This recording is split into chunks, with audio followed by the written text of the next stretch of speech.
So we're going to take a little quiz this morning. So I'm going to say a statement, and if it's true for you, I want you to raise your hand, all right? So here's the first one. I've cut through a gas station to avoid a red light. I'm not just demonstrating. I've actually done this one before. Here's the next one. I don't like to take vacations where there isn't always something to do. Anyone like that? There's got to be stuff to do on vacation. Here's the third one. I frequently look at my phone for no apparent reason. Yeah, I do that a lot. I'm just glancing at stuff. Here's the last one. People who move slowly irritate me, especially people who drive slowly. Yes, some of you shot your hand. You quickly, like, I'm getting my hand up. Right? Especially when it's like the speed limit's 45 and somebody's going about 25. You think, come on, where are we going? Look, come on. Here's another one. I often switch lines because the one I'm in is too slow. Grocery store, anybody? Next, I believe whatever line I'm in, God makes the slowest. That have at Kroger, switch lines, and you realize that line's faster. But here's another one. When I go to sleep, I think about all the things I didn't do and have to do tomorrow. Anybody on that one?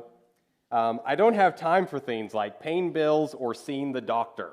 This is where you put your hand up. You know, if your doctor's in the room, they're like, that's why you haven't been in for your checkup. Okay. I leave events early to avoid traffic in the parking lot. You want to do that? Maybe not, in Campbellsville, it doesn't happen as much, but sometimes, you go to a big city, go to a concert, and you're thinking, do we really need to stay for the last psalm? Do we really need to be here for the fourth quarter? We can go, right? And here's the last one. I only go home to sleep. Anybody that kind of busy, you're just like, when I go home, it's because it's bedtime. Like, we just ain't got time for much else. So, a lot of us at times will find that we are just tired, right? We're just flat out tired. We're exhausted. The American Psychological Association, they did a survey and found that 50% of workers in America would say they are currently experiencing burnout. And burnout is this kind of exhaustion or tiredness where things that you usually enjoy, you don't enjoy anymore. You kind of find a lack of purpose to your work. It's not just I could use a nap or I could use a little extra weekend. It's just this exhaustion that just does not go away. Doesn't go away. So if, half of people say they're struggling with burnout, that's a lot of people. And that means it's pretty common, and we've just seen this. And exhaustion and burnout and being tired, it's kind of this catch-22. Because you get tired, you get exhausted, maybe you get a little behind, so you think, okay, well, if I just work a lot harder, I can get caught back up again, and then I can finally take a break. But then you work harder, which makes you more tired and more exhausted, and the more tired you get, the less efficient you are at working, and maybe you make some mistakes, and so you have to work longer than you did, which makes you more tired, and then you really need a nap, and you're thinking, well, I'll just get a nap when the season's over, but the season just never ends, and you're still exhausted. And it just kind of keeps going and going and going. Or I don't know if you've ever noticed this, where you go on vacation, and then you feel like you needed a vacation from your vacation, right? Like you get home, and you're like, I'm still tired. What's going on? So for a lot of us, we're just exhausted.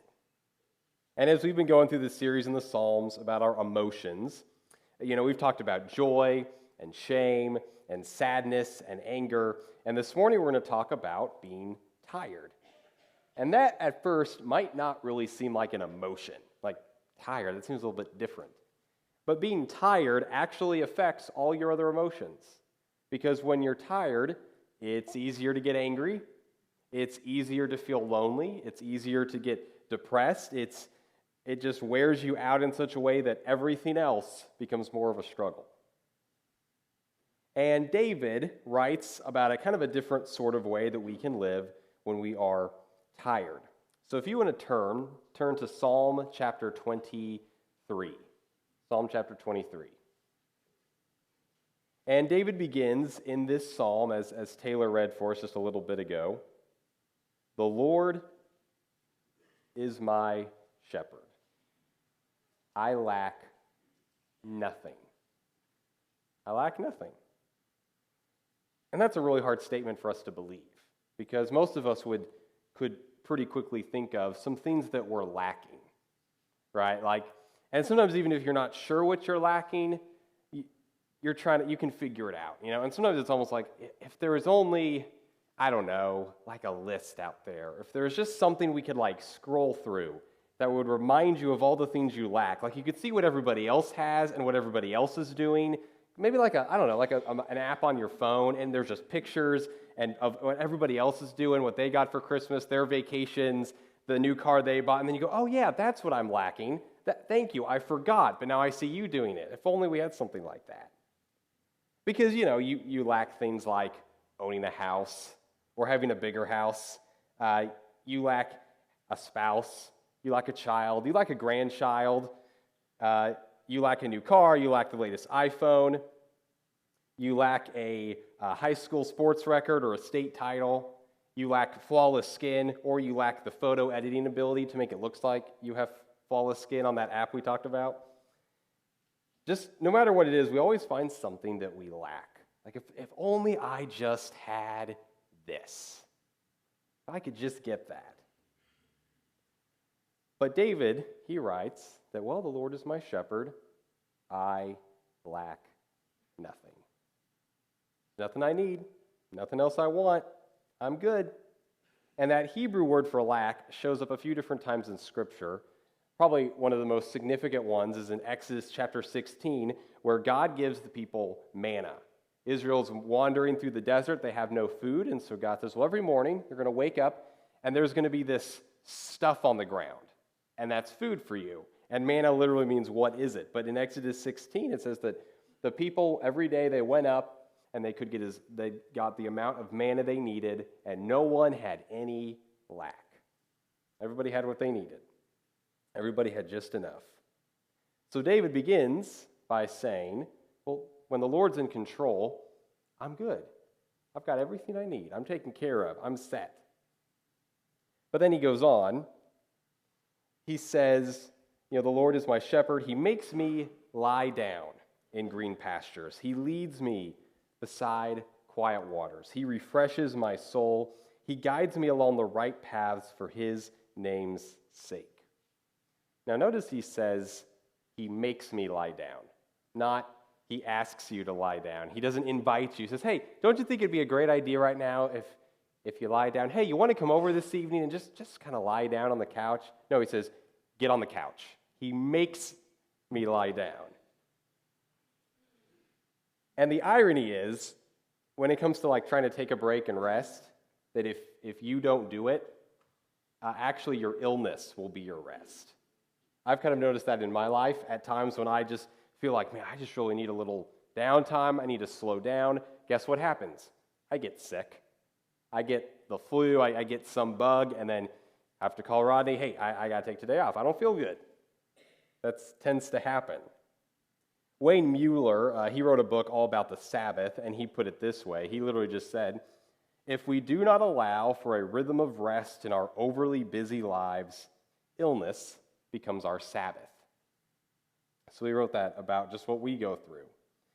And what's incredible is God gives us this gift of Sabbath. And when God gives Sabbath to the people, the idea is one day out of every 7, you take a whole day off. And God gives all kinds of parameters in the Old Testament for how that is supposed to work. And what they're not supposed to do and they're supposed to do. But for one whole day, they're just supposed to rest. Now, what's really interesting is the Ten Commandments show up twice in your Bible, twice in the Old Testament. Once in Exodus 20, and again in Deuteronomy 5. And both times, God explains a different reason why he gave us Sabbath. In Exodus 20, the reason that God gives is he says, well, I made the world in 6 days, and on the 7th day I rested. So if I rested, you should too. So God says he built and designed the world so that we could get a break. We could have a Sabbath rest. But then in Deuteronomy 5, God gives another reason. He says, I'm the God who brought you up out of Egypt, so you better take a Sabbath. Meaning, in Egypt, when they were slaves, there were no days off. There were no benefits. There were no vacation times, nothing like that. They were slaves. So when the sun's up, you're at work. And when it's too dark to work, all right, I guess you can go home, but be back here tomorrow. There's no rest. There's no breaks. There's no any of that. And God says very clearly, I'm not going to be that kind of a God. I'm not going to be like what you experienced in Egypt. You're not slaves.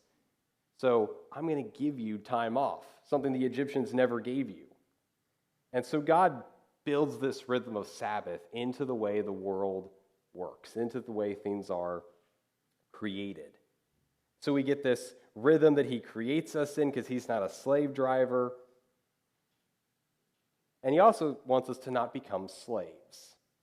Because a lot of times we become so tired and exhausted because we've let something else become our slave driver. And we feel like, because again, we go back to, well, I'm lacking something. So maybe if I just work hard enough, then I'll get what I need. Maybe if I just put in longer hours, or maybe if I just do this, or just do that, or work on this project, maybe I can finally have the status that I feel like I lack. I can have whatever it is I don't feel like I have. And then we get tired. And so in many ways, God gives us the Sabbath to protect us from ourselves, so that we won't just keep working and working and working and working. But he'll give us some time to rest. And so that's why David writes, the Lord is my shepherd. He's not just a shepherd, he's my shepherd. He knows what's best for me. But that also means if the Lord is his shepherd, that makes David a sheep. He doesn't get to be in charge. He has to listen to what the shepherd tells him to do. But that also means it's not the sheep's job to find the green pastures and the still quiet waters. That's the shepherd's job. David just follows. He just goes where he's told to go. That's what he's supposed to do. And so much of the time we feel like it's all on us. It's our responsibility. It's our job. We have to find the green pastures. We have to find those quiet waters. We have to find those places where we have to work so hard to make sure we have what we need and what we want. And David says, no. We're the sheep. That's not our job. That's his job. He takes care of that. And so, God gives us this real easy way to help with that. He says, well, why don't you take a Sabbath? And maybe, you've probably heard that growing up, if you've grown up in church a lot of times, about taking a day off. But it's not just good for those reasons. It's also good because that's why God created it. He created it to help us out. Now, here's what you do when you take a Sabbath if you've never done it. It just means out of every 7 days, you take 1 day off. Work for 6 days, take 1 day off. And maybe growing up you heard the Sabbath is Sunday. Well, it doesn't have to be Sunday. It could be any day. It can be any day of the week that works for you. Because for sometimes, I don't know if maybe you've seen this, someone's out on a Sunday and they're mowing their grass and you're thinking, it's the Sabbath? Why are you mowing your yard on the Sabbath? Well, because for that person, Sunday's the only day they could mow their yard. But the Sabbath doesn't have to be Sunday. It can be any day. And once I heard some pretty good advice about the Sabbath. Somebody once said, if you work with your hands, Sabbath with your mind. If you work with your mind, Sabbath with your hands. And I've noticed that's been helpful for me because I have the type of job where a lot of my work is with my mind. So, like when I take time off, I don't necessarily want to read another book because I do a lot of reading during the week. I do a lot of writing. That's not really what I want to do. And so oddly enough, I don't mind a few hours of a painting project on the weekend or some kind of putting together furniture or something. I don't mind that because I spend all day in front of a lot of my time working with people and talking and writing and thinking and reading. So I just need some time to do something a little bit different. Maybe that's helpful for you. Back when I worked in the preaching department at Southeast up in Louisville, Kyle Eidelman told me this really funny story about one of his previous interns, not me, previous intern, back in 2003, 2004. And his intern back then bought a brand new Mazda 3. Bought it brand new, real excited, first new car that this person had, and drove it around, really enjoyed it. But if you fast forward to the end of 2004, that Mazda 3 was a wreck. It was ruined. You want to know what that intern forgot to do? Get an oil change. I don't know why. I don't know who this person is. He remains nameless. But I don't know if just no one ever taught him about car maintenance or he didn't realize you need to go get an oil change every once in a while. I don't know what happened. I don't know if he was so busy that he just never had time to do it. But what ended up happening is at the end of the year, he had to spend $6,500 to replace the engine in his brand new Mazda 3. Now, an oil change, now I get it, depending on what kind of oil you want to use, it's about $40, maybe a little more if you use a higher grade of motor oil. But I don't know, 3-4 times a year, depending on how much you drive, you change the oil in your car. It takes about 10 minutes, about $40. So he could have spent maybe about 30 minutes and around $120 that year taking care of his Mazda 3. But instead, he spent $6,500 and who knows how long in the shop getting that engine replaced. And here's the point, is you can rest along the way for a little bit, or you can have a burnout and need some serious kind of rest. Either way, you're going to get it, because God knows that's what we need. And a lot of times what happens with those who experience burnout is they get to this place where it takes months to recoup. It takes counseling sessions. It's not just hey, let me just take a week off and go rest up. Now, it's months and months of counseling and sleeping and doctor's appointments and trying to get back into the swing of things. It's really difficult. But God knows we need this Sabbath, because we're a lot like that Mazda 3. Every once in a while, we need a break. We need a little bit of a rest and a refresh. Then David continues in the psalm.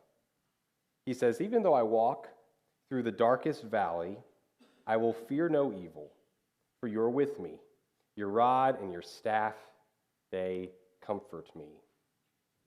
Now, your translation might read, or you might be used to a translation that says, even though I walk through the shadow of the valley of death.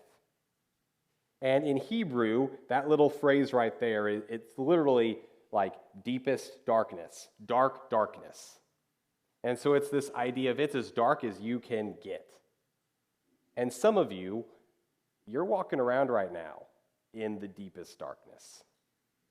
And life is very difficult. Life is exhausting because you're just never quite sure where the next hit's going to come from, where the next challenge will happen. You're just not sure what to expect.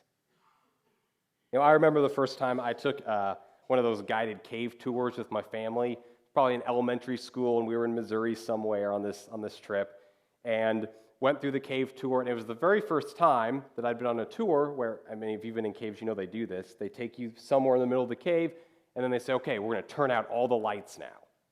And I remember being, I don't know, third grader, second grade, something like that, thinking, I've been in the dark. Like, how much darker can dark get? Thinking, whatever, dude. And so he's trying to warn us now, you might get dizzy, don't move, I'm like, yeah, whatever. And he turns off the lights. I'm like, oh, that's what he meant. Because if you've ever done that, it's like your eyes feel funny, because it's like they're straining for any light and they can't find any. And you're putting your hand in front of your face, but you can't see your hand, and your brain knows your hand should be there, but your eyes can't confirm it. And then you start to feel really dizzy because you're like, well, I know I'm standing on something solid, but I can't see it. What's going on?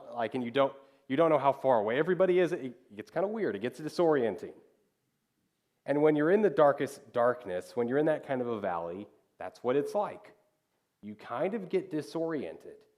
You just get exhausted of just trying to figure out where to go.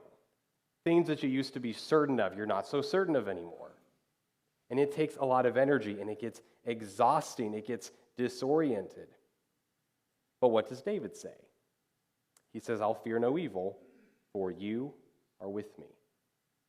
In that darkness, it may be hard to see, but Jesus is still there. He's still being your shepherd. He's still there with you. And I think it's kind of funny that David writes, your rod and your staff, they comfort me. Because you know what a shepherd uses a rod and a staff for? Hitting things. Like a shepherd uses that to fight off wild animals, or if the sheep are being a little stubborn and they're not going the right way, it kind of hits them back into line, Like that comforts you? Well, yeah, because when you're in the deepest darkness, you don't exactly know, which way do I go? And so God can just kind of take his staff and, no, that way. No, that way. Hold, stop. That's a cliff. Let's stop right here. He can do that. And so David is comforted because he knows you're here to take care of me. You're going to fight off the evil that is here that I can't see, and you're going to guide me the right way. You're going to remind, hey, no, let's go this way. Don't go this way. Go a little faster. Stop. He knows what to do, and he's going to guide us. He's going to, sometimes gently, sometimes he's got to nudge us a little bit. No. Don't do that. But he knows that he continues to help to move us. And so the Lord is our shepherd. We lack nothing. Even when we can't see, he's taking care of us. He's guiding us. He's moving us along the way. So when we are exhausted, remember we've been talking about how emotions can move us one way or the other. And when you're exhausted, that feeling can move you a couple of different ways. One way is it can move you to just try to work even harder. Say, well, if I just work more, I can get out of this. I can get through this myself. Or if I work harder, I can get what I need. I can meet my needs myself. You can kind of become self-absorbed or even more exhausted. Or your exhaustion can move you to recognize the Lord is my shepherd. And that means we take the pressure off of ourselves and we give it to God. We let him take care of us. We remember what our job is and what his job is. We're the sheep, he's the shepherd. We let him lead us. And when David ends this psalm, he ends knowing that God's going to take care of him. He's going to lead him through this valley and get him through to the other side. He's going to be able to make it safely. And there's a number of people that God takes care of in the Bible this way, by setting a table for them, by feeding them. With the prophet Elijah in particular, we see this. Elijah has to hide out in the desert. There's been a famine in the land. There's been no rain. But what God does for Elijah is he hides him near this little brook with just enough water to take care of Elijah. And every day God sends ravens carrying food to take care of him. And later, Elijah has a really difficult season of ministry, and he becomes depressed. And he's out in the wilderness, and he says, God, just take my life. And so what does God do? He sends an angel, and he says, hey, take a nap. And while he's napping, the angel cooks some food, feeds him, and then says, hey, take another nap. Sometimes God knows what you really need is you need to rest. Just rest. One of my professors in Bible college, he would say this quite a bit to us. He would say, sometimes the holiest thing you can do is take a nap. He usually would say that when he was teaching or preaching about Jesus napping in the middle of a storm. It's like if the Son of God can nap during the middle of a thunderstorm, you can rest. It's okay. And God's going to take care of us. Because even with Jesus, after 40 days of being out in the wilderness, being tested by Satan, how does that story end? Well, God sent angels to come and take care of him. Probably bring him some food, bring him some water, get him to a safe place to rest up. Now, I don't know if David fully knew this or not when he wrote Psalm 23, but of course he's writing about Jesus. Because in John chapter 10, Jesus says about himself, he says, I am the good shepherd. I look out for my sheep. They know my voice, they know where to go. I'm the good shepherd. And in Matthew, Jesus says, come to me all who are weary and burdened, and I will give you rest. He goes on, take my yoke upon you and learn from me, for I am gentle and humble in heart, and you will find rest for your souls. For my yoke is easy and my burden is light.